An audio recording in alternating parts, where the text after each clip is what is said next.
शादी की सालगिरह की बहुत बहुत शुभकामनाएं अंजलि। सुमित ने सोती हुई पत्नी के सर पर प्यार से हाथ फेरते हुए कहा, जल्दी उठकर तैयार हो जाओ, बच्चों ने हमारे लिए सरप्राइज प्लान किया है। अंजलि तैयार होकर बाहर आती है तो देखती है उसके बच्चों ने केक और अपने हाथों का बना नाश्ता डाइनिंग टेबल पर लगा दिया था।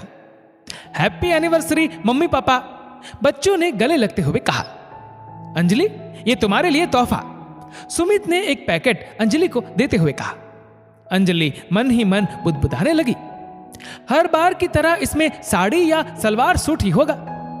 पैकेट खोलते ही उसमें सुंदर सी हरे रंग की साड़ी निकली। ये क्या सुमित, फिर साड़ी? कितने दिनों से तुम्हें सोने के कंगन बनवाने को बोल रही हूं, वह भी आ जाएंगे, इसीलिए तो इतनी मेहनत कर रहा हूं।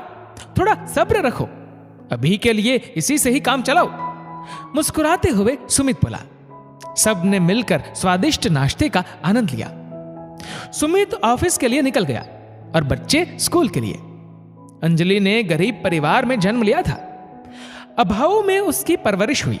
वह हमेशा सोचती थी किसी बड़े घर में उसकी शादी हो जाए तो इस गरीबी से मुक्ति मिल जाए। देखने में तो अंजलि बहुत खूबसूरत थी। संयोगवश उसका विवाह मध्यम वर्गीय सुमित से हो जाता है। सुमित हमेशा अपने परिवार की जरूरतें पूरी करने की कोशिश करता, लेकिन अंजलि की महत्वाकांक्षाओं के भार तले सुमित दबते जा रहा था। ऑफिस में बैठ घंटों ओवरटाइम करता। अंजलि हमेशा महंगे कपड़े गहनों की फरमाइश करती और मांग पूरी ना होने पर अपने पति को ताने देती। सबके जाने के बाद अंजलि घर पर अकेली रह गई। उसने फ्रिज खोला तो देखा सब्जी फल सब खत्म हो चुके थे। इसलिए उसने पास के सब्जी बाजार जाने का सोचा और अपनी स्कूटी निकाली। रास्ते में वो सोचने लगी, इतने सालों में सुमित को कभी ऐसा नहीं लगा कि पत्नी के लिए 2-4 छोटे मोटे गहने बनवा दे। अंजलि अपने विचारों में खोई हुई थी कि उसकी स्कूटी एक कार से भिड़ते भिड़ते बची। कार में से महिला उतरी और अंजलि पे चिल्लाने लगी, दिखाई नहीं देता क्या, कार के सामने आकर मरने चली हो? अरे नीलम, तुम? सालों बाद अपनी सहेली को इस तरह से देखकर अंजलि को बहुत खुशी हुई। दोनों सहेलियां सड़क किनारे आकर बात करने लगी। मेरे पति ने यहां भी अपना कारोबार जमा लिया, इसलिए 2 सालों से हम यही हैं। अंजलि, मेरा घर यही पास में ही है, चलो वहां चलकर बातें करते हैं, नीलम ने कहा। अंजलि नीलम के साथ उसके घर के लिए निकल गई। घर पहुंचते ही गार्ड ने बड़ा सा मेन गेट खोला। घर किसी महल से कम नहीं था। नीलम ने अंजलि को आराम से सोफे पर बैठने को कहा। घर की मेड दोनों के लिए पानी लेकर आई। नीलम, तुम्हारी शादी तो एक मध्यम वर्गीय परिवार में हुई थी, फिर ये सब ठाट बाट कैसे? अंजलि ने सकुचाते हुए पूछा। अंजलि, ये जो तुम शान और शौकत ऐशो आराम देख रही हो, अब मेरे किसी काम के नहीं है। महंगे कपड़ों और गहनों से शुरू हुई मेरी फरमाइश बड़े घर और कार तक पहुंच गई। उसके लिए मेरे पति दिन रात अपने व्यवसाय को बढ़ाने में मेहनत करने लगे।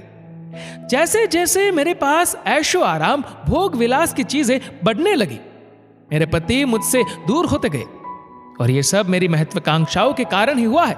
अब इस बड़े घर में केवल मैं और मेरी बेटी रहते हैं। मेरे पति बिजनेस के सिलसिले में ज्यादातर बाहर ही रहते हैं।